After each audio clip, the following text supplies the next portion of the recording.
Quand j'ai enregistré l'épisode aujourd'hui, mon invité du jour avait 45 minutes de retard. Et pourtant, je l'ai excusé sans aucun souci, tout simplement parce qu'il était retenu à l'Élysée avec Emmanuel Macron.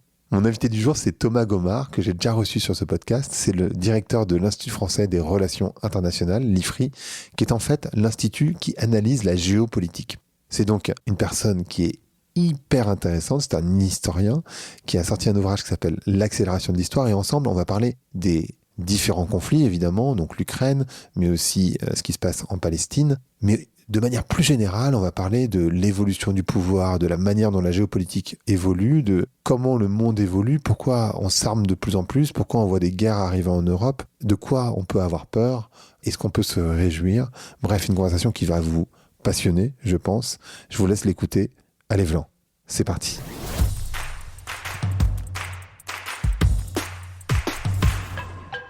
Donc bonjour à toutes, bonjour à tous, bonjour Thomas. Bonjour Grégory. D'abord, merci pour votre temps. Ça, c'est important parce que la vie est rapide, il y a une accélération de l'histoire. Pourquoi avoir choisi ce titre de l'accélération de l'histoire ? Je la définis comme la multiplication des actions intentionnelles pour modifier le rapport de force stratégique. Après, c'est aussi un peu un lieu commun de parler d'accélération de l'histoire quand on est historien. Enfin, chaque historien considère que l'époque ou la période qu'il étudie est en soi une période de transition ou d'accélération. Cela étant, je pense qu'on est dans un cadre un peu particulier, c'est que l'amplitude, la rapidité des transformations du système international que nous connaissons, quand les faire remonter peut-être 2002 avec l'invasion par la Russie de l'Ukraine, est comparable en intensité et en amplitude à mon avis, ce qui s'est passé entre 89 et 91, c'est-à-dire la répression de Tiananmen, la chute du mur de Berlin, la première guerre du Golfe, la chute de l'URSS. Et toute cette transformation s'est faite très rapidement et globalement à l'avantage des Européens. Or, je pense que la transformation qui est en train de se faire se fait plutôt au désavantage des Européens. J'ai parlé d'accélération de l'histoire parce que je crains qu'il ne soit pris de vitesse par les transformations en cours.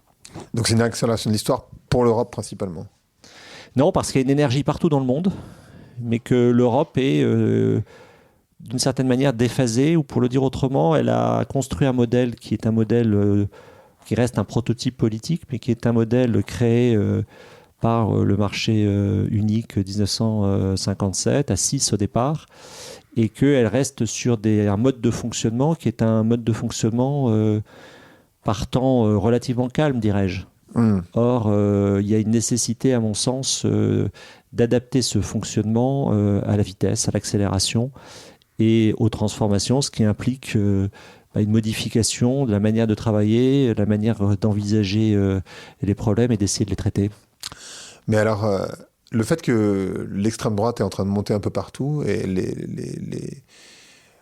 en tout cas, les sondages montrent qu'en France, c'est plus de 35%, ou plus de 30% en tout cas pour l'extrême droite, ça ne va pas vraiment aller dans le sens que vous décrivez, ou alors c'est les institutions qui vont devoir tenir le choc ?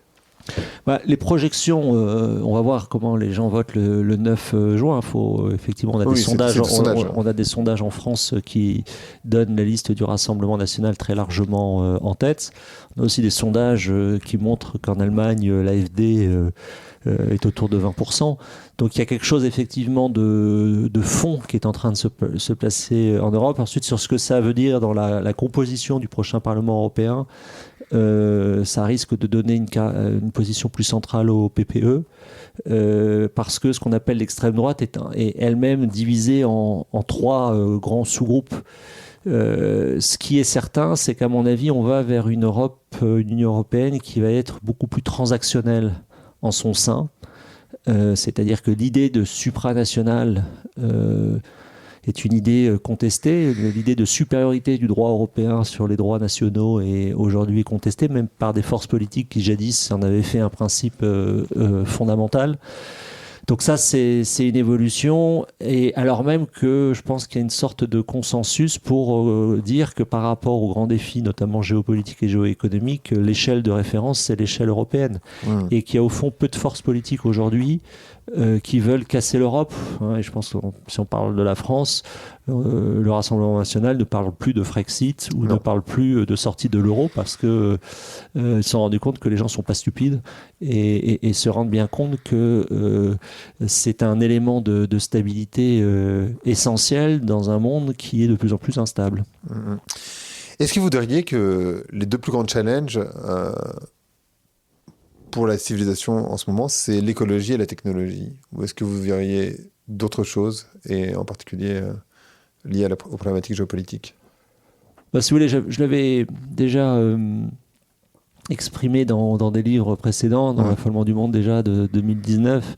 Je crois que la toile de fond qui est la nôtre, c'est celle de la convergence entre l'accélération de la dégradation environnementale dans ces trois composantes principales que sont le dérèglement climatique, la perte de la biodiversité et les pollutions, et l'accélération de la mise en données du monde. Le fait que tous nos comportements, désormais, qu'ils soient de consommation, qu'ils soient politiques, génèrent des données, et que ces données font l'objet d'un traitement qu'il faut déjà comprendre et qui est difficile à comprendre. Alors je ne rentre pas dans le débat de savoir si la deuxième évolution technologique, ce qu'on appelle le solutionnisme, est la réponse à la première.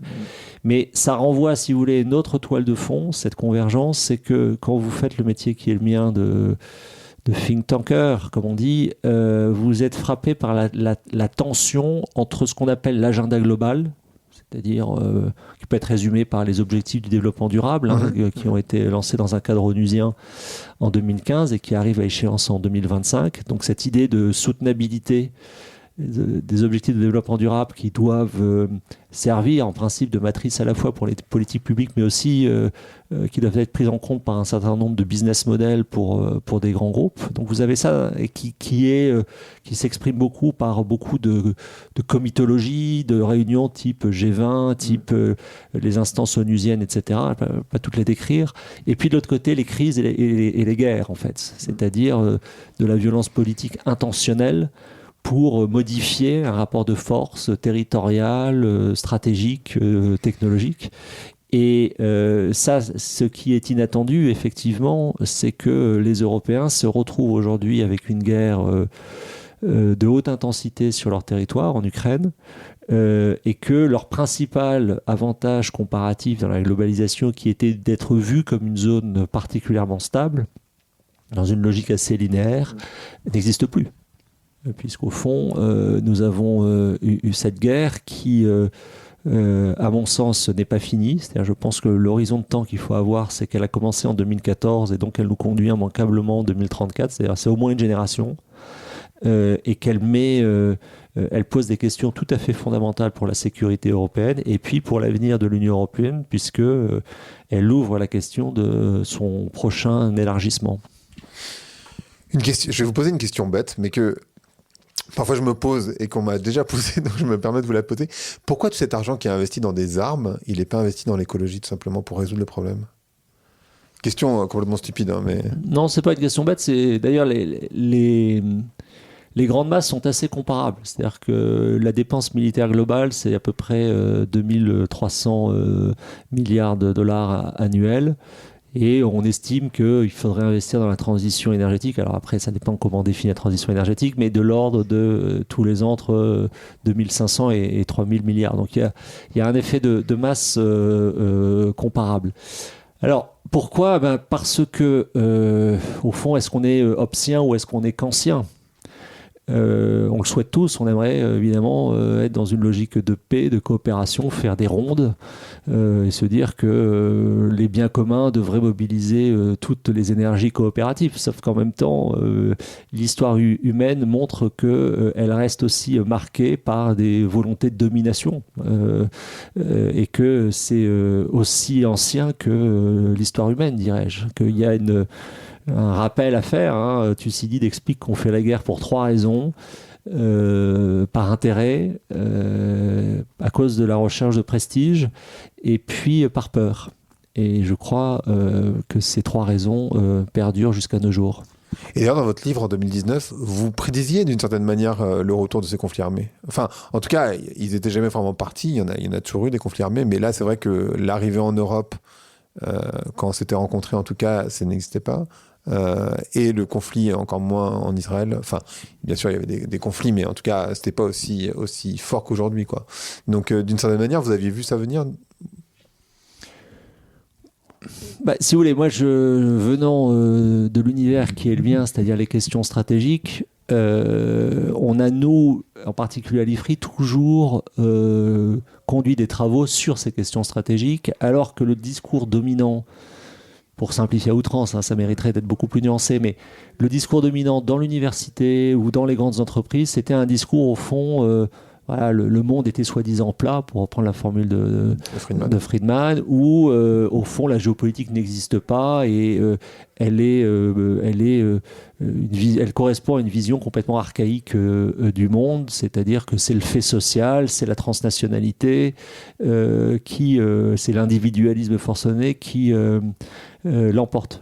Moi, j'ai toujours pensé le contraire, peut-être est-ce dû à ma formation d'historien. Enfin, c'est pas vraiment le contraire. J'ai toujours pensé qu'il fallait essayer de réfléchir à la fois aux questions stratégiques et à la transformation sociale. Alors, les questions stratégiques, comment les définir ? Bien, c'est d'accepter, c'est difficile intellectuellement, compte tenu aussi de nos évolutions et de nos contrastes politiques, c'est d'accepter que des décisions prises par un petit nombre, et notamment celle de recourir à la violence militaire, affectent le plus grand nombre. Et donc ça, c'est très déstabilisant pour tout un courant de pensée qui nous a expliqué que l'État était mort, que les idéologies étaient finies et que en réalité allait advenir une sorte de mondialisation par intensification des flux commerciaux, financiers, humains, etc. Il reste des territoires, il y a des frontières, il y a des gens qui veulent dominer d'autres gens, il y a des peuples qui veulent s'imposer à d'autres, il y en a qui considèrent que il faut trouver leur place au soleil, comme dirait, pour utiliser une expression populaire. Donc si vous voulez, c'est une non-surprise quand on fait des questions stratégiques, parce que faire des questions stratégiques, c'est d'accorder le plus grand soin, la plus grande attention de ne pas oublier l'histoire. Alors, et que l'histoire, on a souvent des mémoires très sélectives en fait, et que les questions stratégiques, elles se pensent sur la longue durée, avec des phénomènes de trajectoire, d'émergence, de régression, et puis de clash, dirais-je. Bon. Et moi, je considère qu'une stratégie commence à exister lorsqu'elle se heurte à une autre stratégie. Et c'est probablement un peu ce que les Européens ont négligé, c'est-à-dire qu'ils ont cru que leur modèle était vertueux par lui-même, c'est-à-dire que c'est un succès d'avoir réussi à produire de la paix entre pays européens depuis 1957. Mais la double erreur a été de croire que l'ensemble du monde voulait vivre comme les Européens, et ensuite de croire que cette Union européenne était à l'abri des turbulences géopolitiques, qu'elle était protégée. En réalité, elle ne l'est pas, et elle l'est d'autant moins qu'elle a sous-investi sur sa défense et sur sa sécurité depuis en réalité le début des années 70. Et elle se retrouve aujourd'hui dans une situation très inconfortable, c'est qu'elle se rend compte que sa capacité collective existe, s'est manifestée, notamment dans le soutien à l'Ukraine agressée, mais est-elle suffisante pour produire une sécurité à ses frontières ? Et c'est à mon avis la question centrale aujourd'hui, parce que la notion de frontière, qu'on avait tous un peu oubliée, étant de plein pied dans ce qu'on appelle la mondialisation, en fait, elle ne concerne pas toutes les couches de la population, et cette notion de frontière, à mon avis, reste tout à fait décisive dans le monde tel qu'il évolue. J'ai reçu Christian Grattalou, que vous devez connaître, qui me disait que la domination de l'Europe était un accident de l'histoire d'une certaine manière. Est-ce que vous seriez d'accord avec ça ? J'aime beaucoup les livres de Christian Grattalou. J'ai lu là, dans janvier Géohistoire, son dernier titre. C'est génial. Je ne sais pas si c'est un accident de l'histoire. Ce qui est intéressant peut-être, et Grattalou a contribué à ce rappel, c'est qu'à l'époque moderne, en fait, au XVIIIe siècle, les deux économies les plus importantes en taille ce sont les économies chinoises et indiennes. Et donc, en fait, on a probablement vu les grandes découvertes comme une projection et une découverte justement d'un nouveau monde, alors qu'en réalité c'était peut-être plus qu'une projection, une connexion à des zones économiques plus importantes en taille. Donc ça c'est le premier élément. Ça relativise peut-être cette impression de grande découverte, comme si la globalisation était née en Europe, ce qui est un discours que l'on tient fréquemment. Après, la particularité justement de l'Europe, à mon avis, reste la singularité de l'Europe reste forte. Comment la définir? Peut-être par un principe de séparation des pouvoirs, en fait. C'est ça qui, à mon avis, reste très frappant dans la situation actuelle. C'est qu'on a des régimes politiques qui reposent sur une logique de fusion des pouvoirs. Je pense en particulier, évidemment, à la République populaire de Chine, dirigée par le Parti communiste chinois. Ça, c'est aussi des rappels à faire, parce qu'on a vu uniquement le mercantilisme de la République populaire de Chine sans bien voir la matrice léniniste qui est la sienne. Donc une logique de fusion des pouvoirs par rapport à une logique de séparation des pouvoirs qui, à mon avis, reste tout à fait décisive pour comprendre la manière dont les Européens, et plus largement avec l'extension qui a été la leur avec les États-Unis, et aujourd'hui le rapport de dépendance des Européens par rapport aux États-Unis, qui reste tout à fait structurant pour expliquer le modèle qui est le nôtre. À quoi ça ressemble la géopolitique? Est-ce que d'ailleurs votre métier n'est pas plus difficile aujourd'hui, puisqu'on est dans un monde multipolaire, tandis qu'avant on était dans un monde plutôt bipolaire, voire monopolaire, d'une certaine manière, avec les États-Unis. Et aujourd'hui, en fait, on voit bien que c'est complètement éclaté. Et j'aimerais comprendre à quoi devraient prêter attention les personnes qui nous écoutent. Et comment vous envisagez votre métier dans ce monde qui est explosé d'une certaine manière? Ouais, moi, je pense pas que ce soit plus difficile. Les exemples que je prends souvent, est-ce que c'est plus difficile aujourd'hui de faire mon métier que ça ne l'était au moment de la crise de Suez pour un pays comme la France, ou est-ce que c'est plus difficile de faire mon métier? Vous savez, l'IFRI dans lequel nous sommes aujourd'hui a été créé en 1979 par Thierry de Montbrial, et c'est créé en partie sur ce qu'on appelait le CEPE, le Centre d'études et de politique étrangère, qui avait été créé en 1936. Pourquoi je fais ce rappel? C'est que le CEPE a fermé pendant l'occupation. Donc est-ce que c'est plus difficile de faire son travail en 1940 quand on était au CEPE qu'aujourd'hui à l'IFRI? Je ne pense pas. Ça montre bien, si vous voulez, on revient avec cette situation à des questions assez fondamentales sur notre lecture de l'histoire d'une part et notre compréhension de la stratégie d'autre part. Et la stratégie, c'est pas quelque chose, c'est pas une méthode duplicable. Ça se définit comme la dialectique des volontés. Et ça se définit aussi, selon le général Beaufre, qui a écrit cette introduction à la stratégie, qui est un court texte que je recommande toujours, c'est la capacité de s'adapter à chaque situation. C'est-à-dire que chaque situation telle qu'on la définit, telle qu'on la décrit, requiert une stratégie qui lui est propre.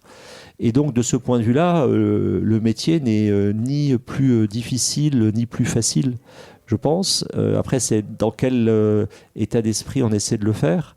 Nous sommes une fondation reconnue d'utilité publique, donc nos travaux ont vocation à irriguer l'espace public et à servir aussi aux donateurs qui nous aident à travailler, c'est-à-dire à faire en sorte que bien les décideurs soient sur ces questions-là nourris d'analyse, d'interprétation, qui les aident à prendre leurs décisions, que ce soit des décideurs, je dirais, d'autorité publique ou des décideurs d'entreprise. Une question que je me posais également, c'est en particulier celle d'Elon Musk, c'est-à-dire le rôle des entreprises privées. Je ne sais pas si c'est nouveau, cette situation, en particulier je pense à Starlink, mais le rôle des entreprises privées dans les conflits armés. Bien sûr, il y a les entreprises d'armement, mais Elon Musk avec Starlink, c'est quand même une situation un peu intermédiaire, il me semble. Alors, ce rôle a toujours existé, c'est-à-dire que vous prenez des problématiques logistiques, elles impliquent, pour la Seconde Guerre mondiale, elles impliquent des acteurs privés. La notion de réquisition, par exemple, va bien au-delà, en période de guerre, simplement de l'industrie de défense destinée à produire les armes et les munitions.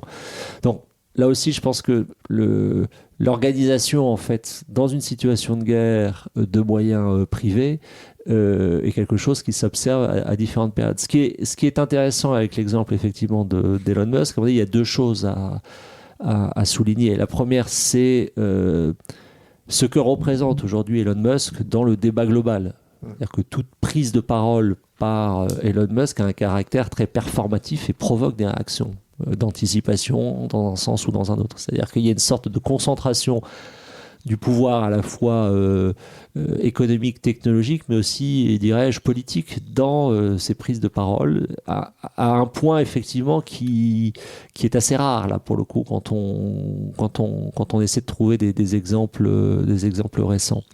Une volonté précisément de sa part d'intervenir dans tous les champs, qu'ils soient économiques, technologiques ou politiques, encore une fois.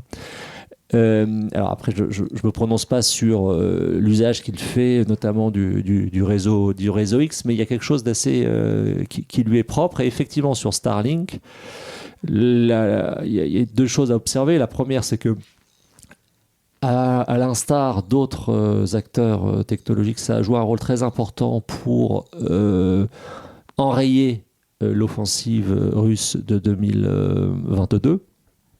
Et ensuite, il y a eu sa décision, dans une sorte de chantage au Pentagone, de retirer ces moyens. Donc ça donne effectivement à un acteur privé une sorte de capacité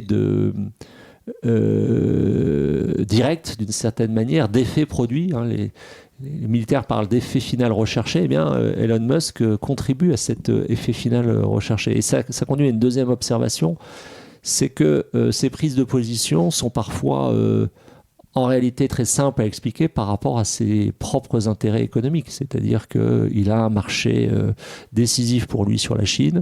Donc il s'est fait l'écho du plan de paix chinois. Il a lui-même proposé son plan de paix pour l'Ukraine et la Crimée avec un... Comment qualifier ça ?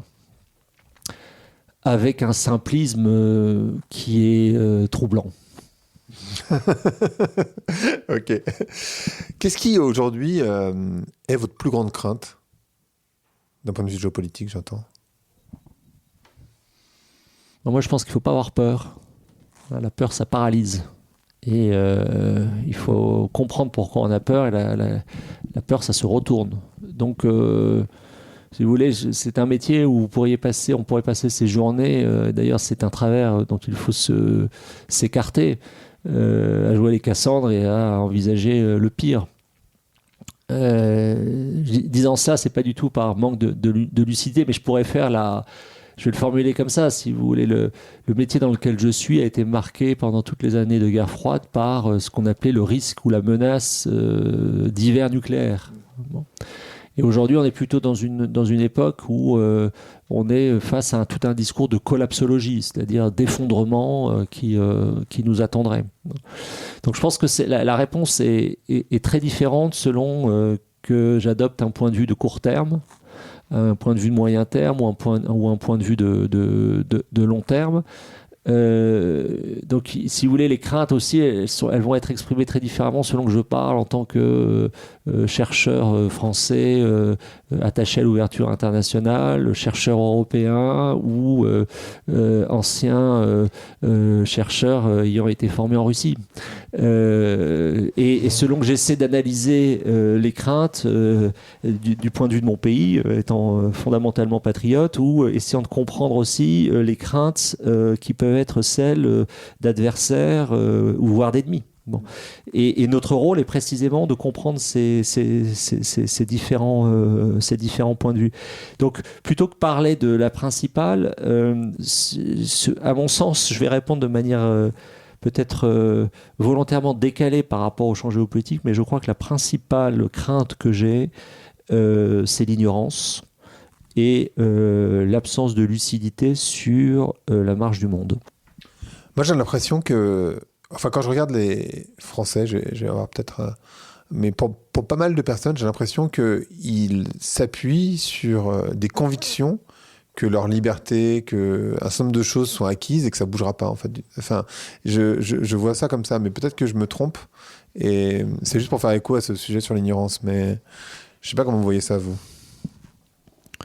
Bon, si je comprends votre observation, c'est de dire qu'en fait, nous sommes dans une situation historiquement très confortable et qu'on tient ça pour acquis.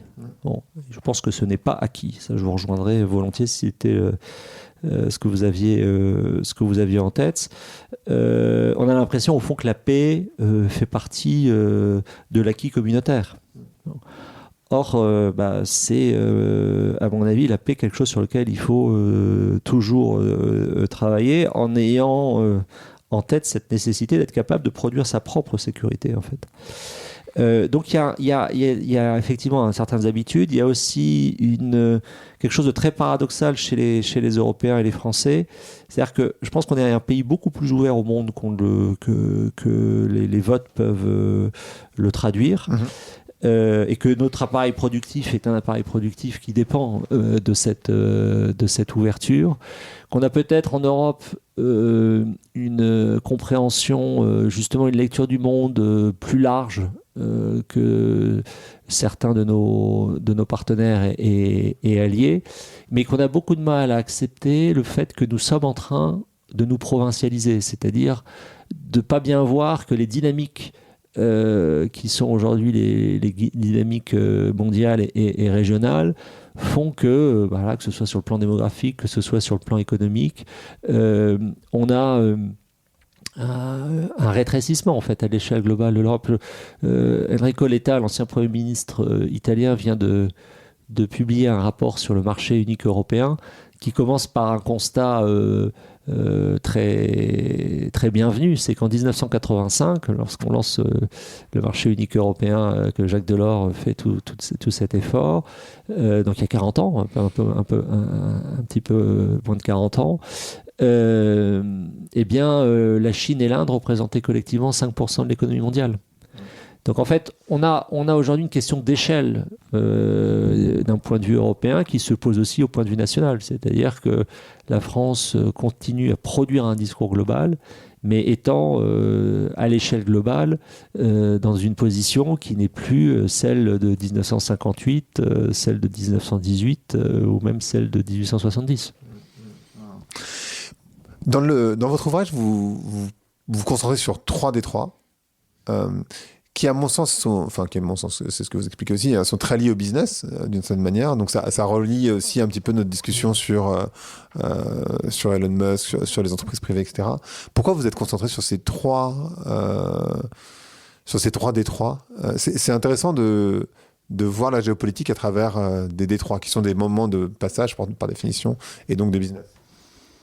Bon, il y a plusieurs raisons. La première, c'est que moi, ce qui m'intéresse intellectuellement en termes de géopolitique et géoéconomique, c'est la logique entre territoire et flux. Et par flux, j'entends flux de marchandises, flux financiers, flux humains, et les territoires comme des aimants qui attirent ou au contraire sont répulsifs d'une certaine manière par rapport à certains types de flux. Et je pense qu'en fait, la géoéconomie, c'est la capacité des territoires à attirer vers eux les flux les plus qualifiés, ou ceux qui produisent le plus de richesse, / le plus de bien-être. Donc ça, c'est déjà une question assez fondamentale, en fait, mais que j'ouvre pas à ce stade. Et alors, pourquoi deuxième raison, c'est à travers ces 3 détroits, donc Taïwan, Hormuz, que je relie à Bab el-Mandeb, et puis le Bosphore.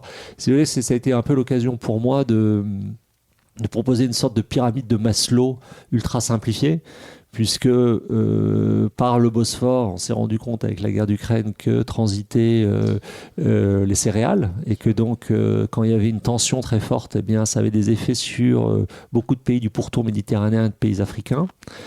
Donc la base, l'alimentation, ça on l'a oublié, mais parce que ça nous semble acquis, mais en réalité c'est pas du tout acquis. La deuxième couche de cette pyramide de Maslow simplifiée, eh bien c'est le pétrole et le gaz qui reste, quoi qu'on en dise, essentiel pour le fonctionnement de l'appareil productif mondial, puisque le mix énergétique mondial reste fossilisé à plus de 80, à hauteur de 85% à peu près, en dépit de tous les efforts de mise en œuvre des renouvelables. Ça inclut aussi le charbon. Et donc, si vous bloquez Hormuz, les événements récents entre Israël et Iran montrent que ce risque n'est pas nul.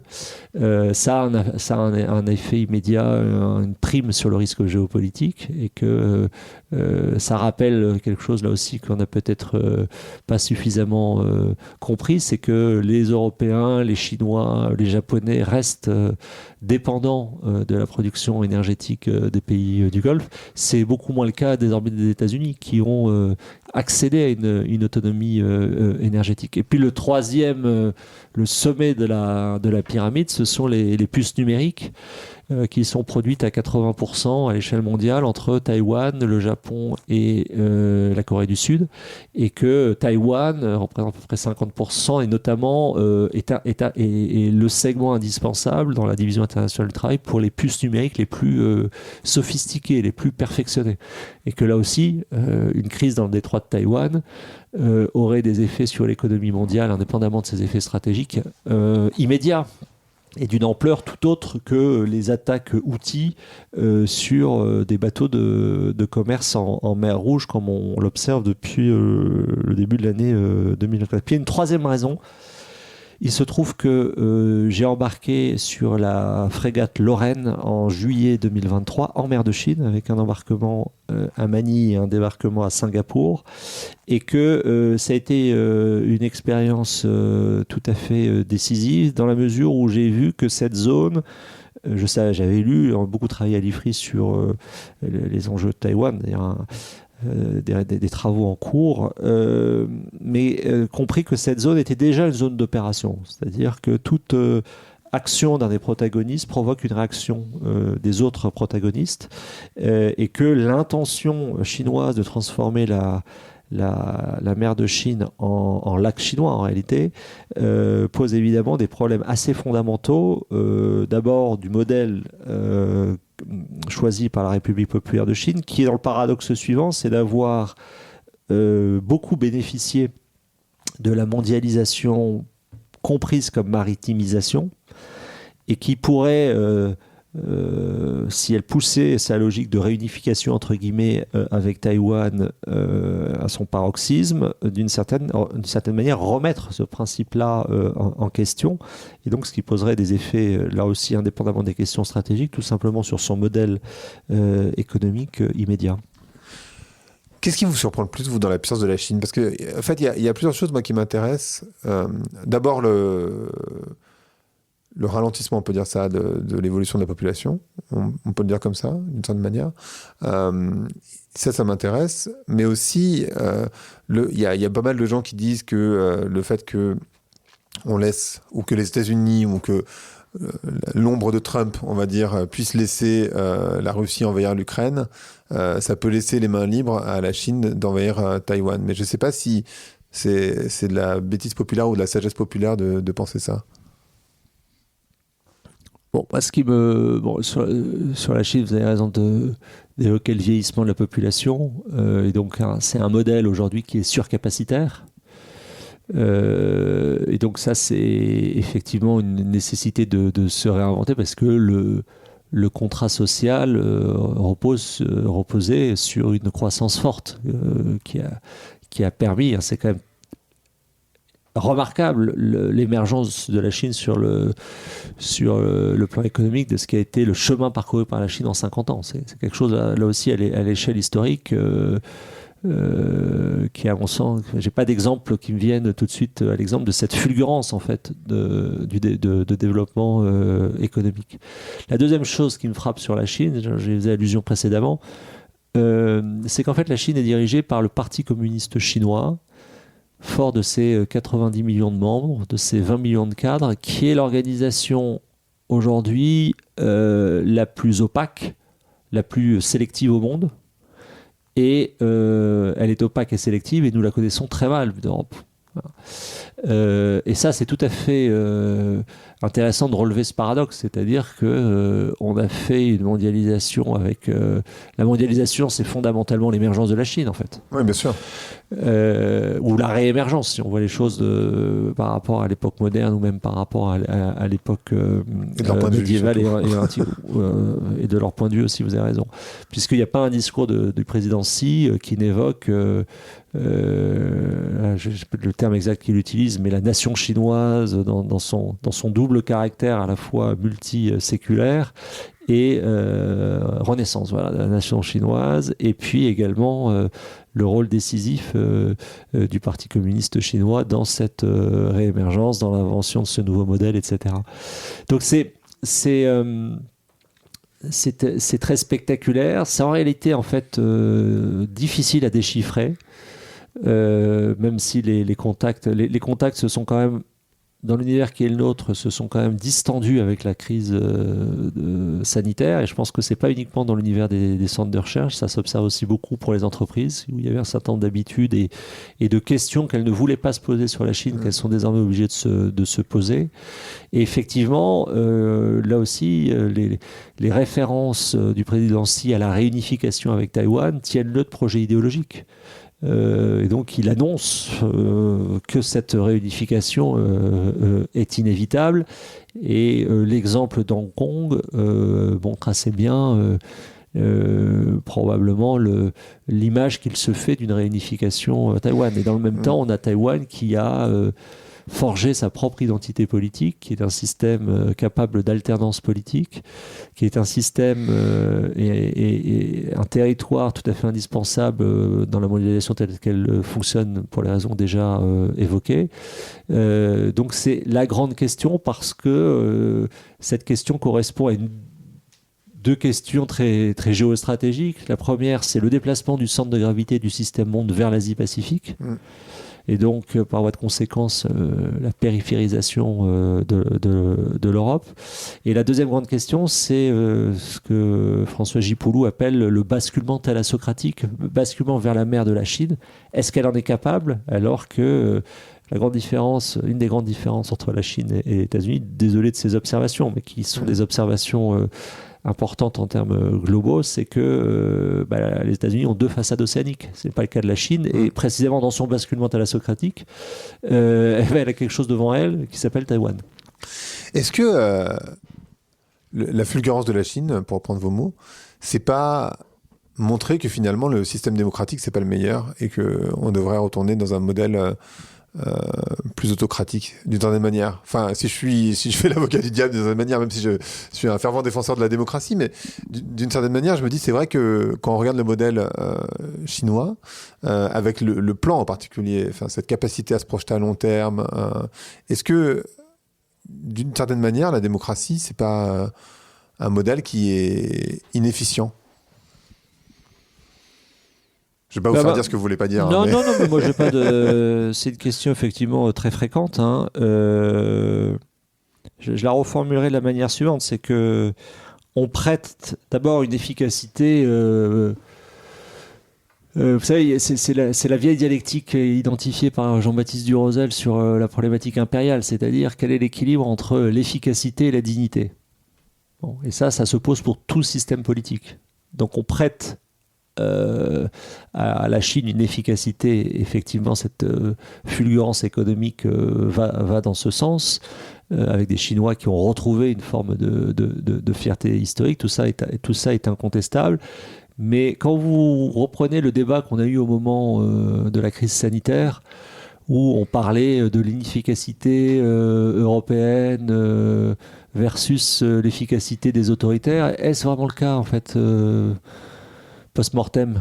Je ne suis pas du tout certain. C'est-à-dire qu'en réalité, la manière dont les Européens ont géré la crise sanitaire n'ont pas du tout à rougir par rapport aux autres. Si on compare aux États-Unis, ils n'ont pas à rougir. Si on compare à la Chine, ils n'ont pas à rougir. Rappelez-vous de la manière dont du jour au lendemain, le président Xi décide de lever le confinement, tout simplement parce que ça devenait intenable en Chine.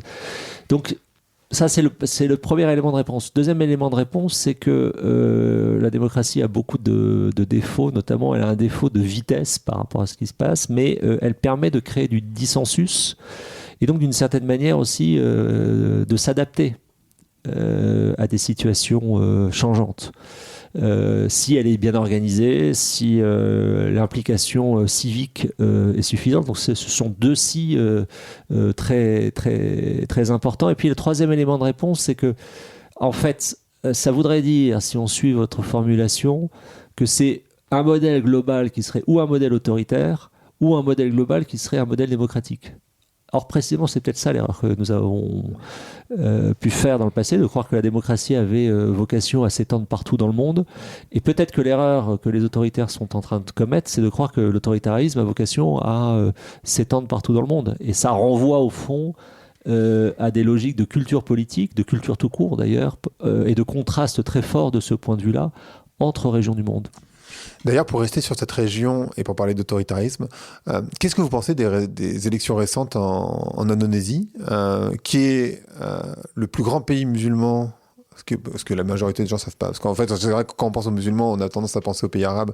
Mais bon, la majorité des musulmans sont en Indonésie, qui était une démocratie plus ou moins, mais enfin, branque-ballante, mais enfin, quand même une démocratie qui vient de repasser par un général un peu plus dur et donc qui va forcément avoir une politique nécessairement plus difficile, plus dure, quoi. Je ne sais pas exactement ce que ça va impliquer, mais j'aimerais bien comprendre, vous, de votre point de vue de cette élection et qu'est-ce que ça peut... Je ne sais pas si ça fera bouger quoi que ce soit d'ailleurs, hein, mais c'est intéressant que ça soit... C'était le seul pays islamique démocratique, si je ne me trompe pas trop, et du coup, c'est plus le cas. Non, alors je n'ai pas d'analyse particulière sur l'Indonésie parce que très franchement, je n'ai pas suivi les choses de près. En revanche, sur l'importance de l'Indonésie telle que vous l'avez décrite, ça je vous rejoindrai volontiers. C'est un pays, ça fait partie de ces pays absolument clés dans les dynamiques économiques globales. C'est-à-dire que, en fait, ce qu'on a appelé la mondialisation, c'est l'émergence de classes moyennes et de classes moyennes consommatrices. Et là où elle s'est faite de la manière la plus spectaculaire, de très forts contrastes régionaux, c'est pas tellement fait, même s'il y a eu des évolutions notables, c'est pas tellement fait en Afrique, mais elle s'est surtout faite dans les pays de l'ASEAN, dont l'Indonésie. Et effectivement, ensuite, il y a pays musulmans. Donc, qu'est-ce que ça veut dire sur l'orientation de l'Indonésie ? Ma réponse spontanée, encore une fois, sans expertise particulière, c'est que ça fait partie de ces pays, si vous voulez, qui ont une sorte de conviction très profonde qu'ils doivent jouer le jeu de la mondialisation, comprise comme l'intensification des échanges commerciaux, financiers, parce que tout simplement, c'est la manière pour eux de progresser, de gagner, de s'enrichir. Donc ensuite, le régime politique qui est mis en place pour cela, d'une certaine manière, à mon avis, est secondaire par rapport au consensus qui peut exister dans un pays comme l'Indonésie pour profiter à plein des opportunités de la mondialisation. Ok. Donc les gens qui nous écoutent pourront toujours partir en vacances à Bali pour faire des retraites de yoga. On va partir sur Hormuz. Donc Hormuz, si je ne me trompe pas trop, c'est entre Dubaï et Abu Dhabi, c'est ça, hein. J'aimerais bien comprendre la disparité des pays de la zone. Parce que typiquement sur le conflit israélo-palestinien, on voit bien que ce n'est pas si clair. Parce qu'il y a aussi des dépendances stratégiques avec les États-Unis, avec la Russie, avec la Chine. Et j'aimerais bien avoir une meilleure compréhension de cette zone-là. Comment elle fonctionne ? Bon, si on part d'Hormuz comme point d'observation, si vous voulez, la relation centrale, qui est une relation là aussi inscrite dans l'histoire très longue, c'est la relation entre l'Iran et l'Arabie Saoudite. Avec une Arabie Saoudite qui est pays des Luossiens de l'islam, qui a donc aussi le seul pays dont le nom est celui des fondateurs, d'une certaine manière, et qui aujourd'hui sera demain avec un roi très, très jeune, très ambitieux, qui est dans une logique de transformation complète de son modèle. Le discours d'MBS disant que le Moyen-Orient était la nouvelle Europe. Donc ça, c'est assez intéressant. Et puis de l'autre côté, la République islamique d'Iran est héritière, pour aller très vite, de la Perse, mais République islamique d'Iran depuis 1979. Donc il va fêter dans 5 ans le cinquantenaire de la Révolution. Donc ça, c'est structurant. 2 pays producteurs de pétrole et de gaz, 2 pays 90 millions d'habitants côté iranien, beaucoup moins côté saoudien, on doit être à 17 millions je crois en Arabie Saoudite. Je ne suis pas sûr du chiffre, on vérifiera ça. Mais pas la même, et puis un décalage de richesse par tête très fort. Donc il faut commencer par cet antagonisme qui est aussi un antagonisme sur qui contrôle en fait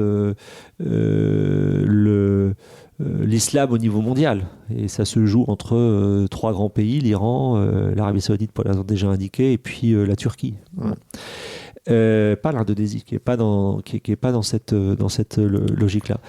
Ça c'est le premier point. C'est une des zones qui dépense le plus pour ces questions militaires, parce que vous avez eu un très long conflit entre l'Iran et l'Irak dans les années 80. Enfin, je ne vais pas tous les évoquer. Vous avez eu une rupture majeure qui est la première guerre du Golfe, avec l'invasion du Koweït par l'Irak de Saddam Hussein, qui a provoqué la réaction que l'on sait, et la présence sur le territoire saoudien de troupes occidentales, ce qui a provoqué aussi des réactions très fortes d'hostilité.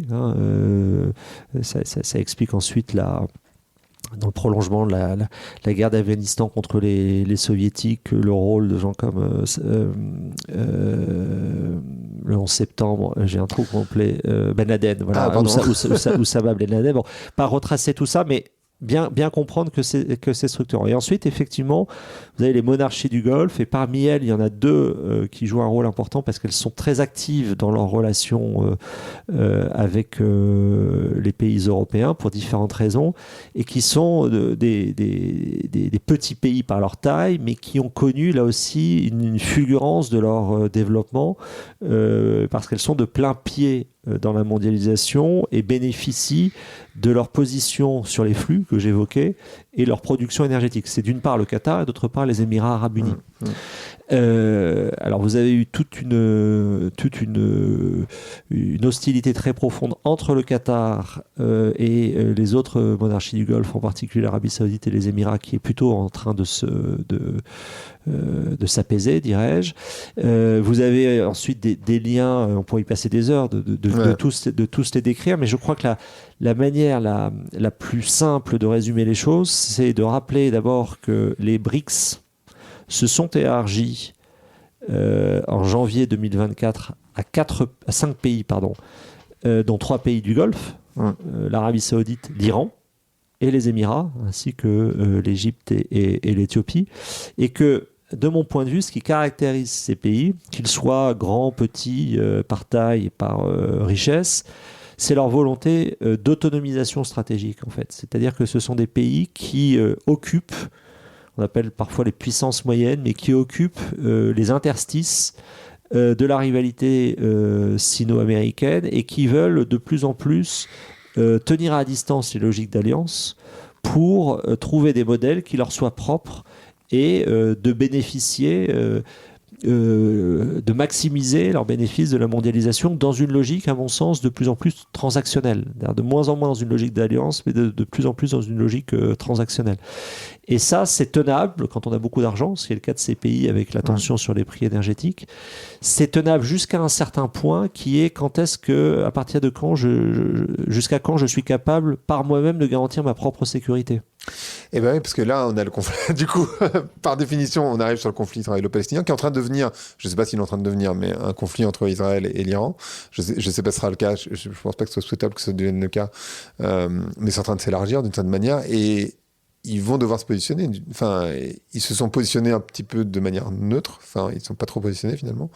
Comment vous voyez ce conflit Et moi, ce que j'appellerais la folie de Netanyahou, mais c'est mon point de vue, bien sûr. Je serais très curieux de comprendre comment vous envisagez les choses. Moi, je suis très surpris de la manière dont ça se déroule, en fait. J'ai du mal à saisir.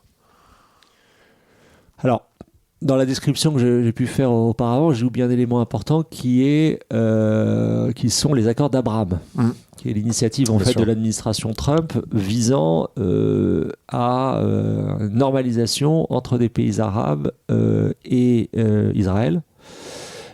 Avec la grande question, c'est va-t-on parvenir à une normalisation entre l'Arabie Saoudite, encore une fois, compte tenu de sa profondeur historique, de son importance géographique, et Israël. C'est ça la grande question. Au fond, que ce soit le succès de la diplomatie israélienne accompagné par les monarchies du Golfe, les Européens et les Américains, ainsi d'ailleurs que les Russes et les Chinois, c'est d'avoir éludé la question palestinienne au cours des 20 dernières années. Bon. Le 7 octobre, par le terrorisme militarisé du Hamas, remet la question palestinienne au sommet de l'agenda international. Alors même qu'on avait des pays partenaires, moi j'ai beaucoup travaillé à ce moment-là avec des collègues marocains qui, à chaque rencontre, insistaient sur évidemment la persistance de la question palestinienne que, d'une certaine manière, encore une fois, tout le monde a écarté. Donc elle revient et elle est portée par le Hamas, organisation terroriste et politique soutenue par l'Iran. Ça, c'est très important. Pourquoi ? Parce que on va pas refaire tout le déroulé, parce que ça aussi, on pourrait en parler pendant des heures. Mais si on se situe, ce qui est un choix, vous m'y invitez, mais certains contesteraient ce choix. Si on redéroule le fil, c'est une aberration intellectuelle, mais je le fais dans le cadre de cette discussion. À partir du 7 octobre, qu'est-ce qu'on observe ? D'abord, 1400 morts israéliens en une journée sur le territoire d'Israël. Donc c'est un caractère existentiel pour Israël, puissance nucléaire, je le rappelle. Et deuxième élément, la férocité de la réponse militaire d'Israël, qui s'est fixé des objectifs d'éradication du Hamas sur la bande de Gaza, et ce faisant provoquant des morts civiles considérables. Bon. Et donc l'effet de compassion qui a pu exister le 7 octobre en faveur d'Israël s'est très largement déplacé vers le sort réservé par Israël aux Palestiniens de Gaza. Ce qui effectivement donne une impression, utilisée par des pays comme la Russie, de deux poids, deux mesures. C'est-à-dire, au fond, la diplomatie russe ne manque pas l'occasion, et c'est un point évidemment à prendre, de dire, tiens, c'est quand même curieux que les Occidentaux sanctionnent si sévèrement, nous sanctionnent si sévèrement à cause de la guerre d'Ukraine, et ne sanctionnent pas Israël qui, à la fois, a le comportement que l'on sait à Gaza, mais surtout recolonise la Cisjordanie en dépit d'un certain nombre d'accords antérieurs. Parallèlement, vous avez un autre phénomène qui est la situation très paradoxale de Benyamin Netanyahou, qui avait pris une pente illibérale assumée, notamment dans sa contestation du rôle de la Cour suprême, contestation qui a provoqué des manifestations massives, qui a aussi dans son gouvernement des suprémacistes assumés, et donc une popularité très faible de Netanyahou, mais un état de guerre qui, patriotisme aidant, ressoude en fait Israël, une armée mobilisée avec 300 000 réservistes rappelés. Donc Israël se considère en guerre, et d'une certaine manière, les attaques du 7 octobre sont beaucoup plus décisives dans la manière de penser de la population israélienne dans toutes ses composantes que l'attitude de Netanyahou. Bon. Alors ça a conduit à une situation, à mon avis, qui a évolué récemment, c'est que le grand bénéficiaire du 7 octobre, de mon point de vue, jusqu'au 1er avril, ça a été l'Iran. Pourquoi ? Parce que l'Iran est devenu le héros de la cause palestinienne, a, par l'intermédiaire de ses proxys, montré aux pays sanctionnaires, en particulier européens, qu'ils pouvaient, en raison des frappes en mer du Rouge, justifiées par les Houthis, à cause de la situation à Gaza, pouvait en fait détourner une partie du commerce international, pour faire simple, même si dans les faits c'est un peu plus compliqué, et par ailleurs a gelé la logique des accords d'Abraham, c'est-à-dire la logique de normalisation des relations entre l'Arabie Saoudite et Israël, parce qu'en fait les monarchies du Golfe sont prises dans la contradiction entre leur volonté de normalisation avec Israël. Pourquoi ? Parce qu'Israël est très fournisseur de technologies leur permettant notamment de contrôler leurs opinions, lesquelles sont très favorables à la cause palestinienne. Et donc cette situation de Gaza met aussi en porte-à-faux très lourdement les monarchies du Golfe. Alors pourquoi il y a une nouvelle séquence qui s'est probablement ouverte par le bombardement du consulat iranien en Syrie et le fait que ça a provoqué une frappe entre ça c'était 1er avril, ensuite 13 et 14 avril, une attaque depuis le territoire de l'Iran assumée comme telle, donc revenant dans un cadre interétatique contre Israël. Mais prévenu quand même. Mais qui permet à Israël, et en particulier à Netanyahou, qui est d'une certaine manière une aubaine, parce que ça crée un certain nouveau soutien à Israël, alors non seulement de ses partenaires traditionnels, au premier rang desquels se trouvent les États-Unis, mais de pays comme la France et le Royaume-Uni, mais aussi de pays comme la Jordanie ou les autres monarchies du Golfe. Bon.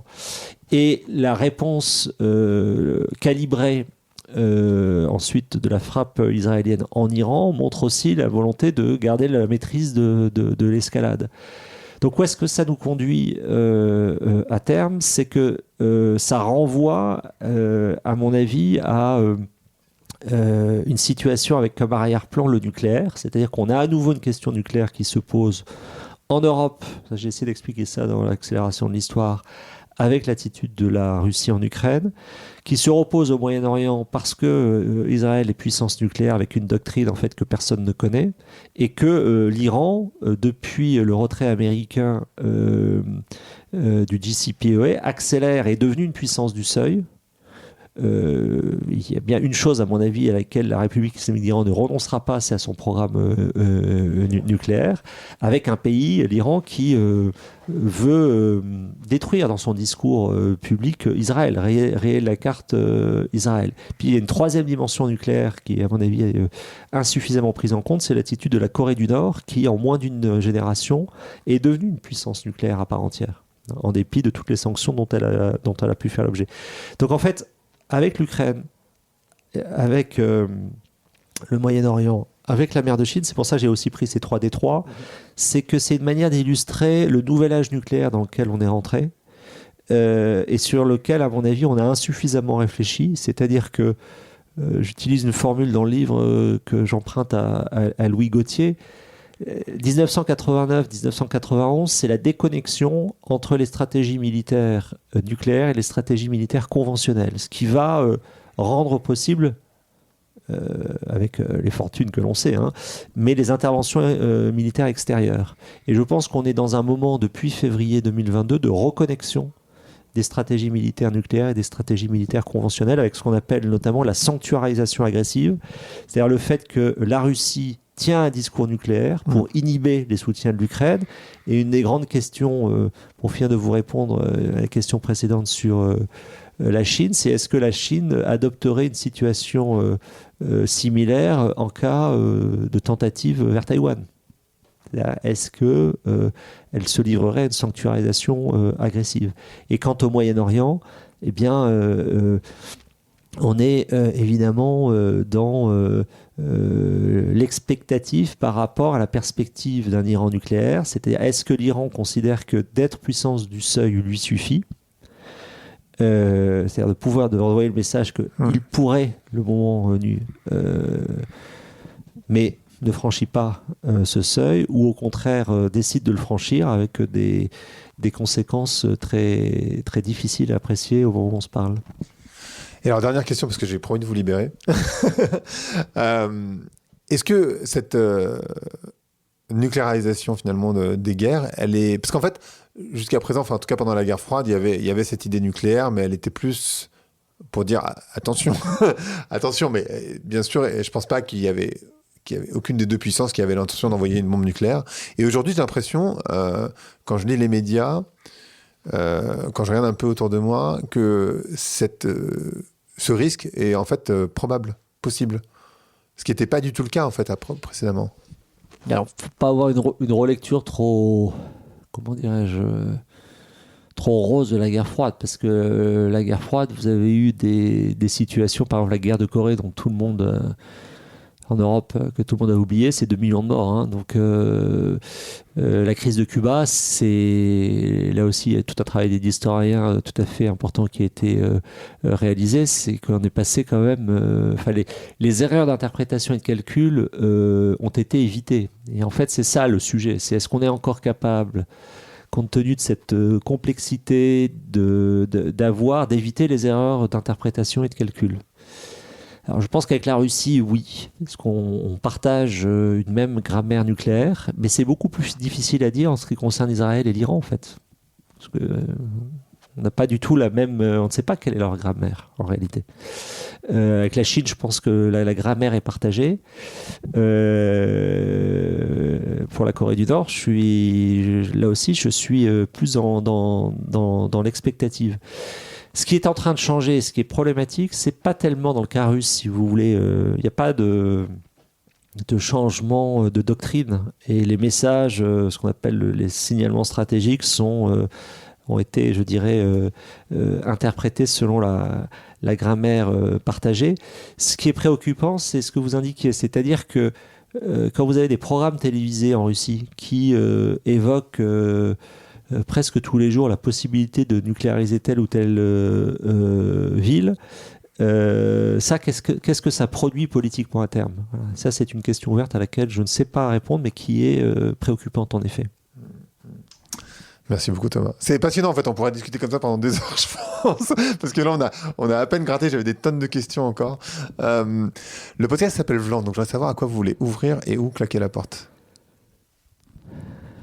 Bon, alors ouvrir, je pense qu'il faut ouvrir la porte à l'intelligence du monde, c'est-à-dire qu'on peut avoir une stratégie à partir du moment où on a la compréhension la plus fine, mais pas trop détaillée non plus, parce que si c'est trop détaillé, on n'arrive pas à faire grand-chose. Mais il n'y a pas de... La stratégie commence par l'intelligence du monde au sens de sa compréhension. Voilà, et c'est à ça que je voudrais ouvrir la porte. Parfait. Merci beaucoup Thomas. Merci à vous. Merci d'avoir écouté Vlan. Si vous avez aimé l'émission, n'hésitez pas à mettre des étoiles sur vos plateformes de podcast préférées. Vous pouvez aussi partager l'épisode sur vos réseaux sociaux, Instagram Stories, Facebook, LinkedIn, où vous voulez. Je suis Grégory Pouy. Vous pouvez me retrouver sur l'intégralité des plateformes sous le nom Greg from Paris. Si vous avez des idées pour des invités, si vous avez des commentaires, n'hésitez surtout pas à m'envoyer un message. Allez, merci et à bientôt.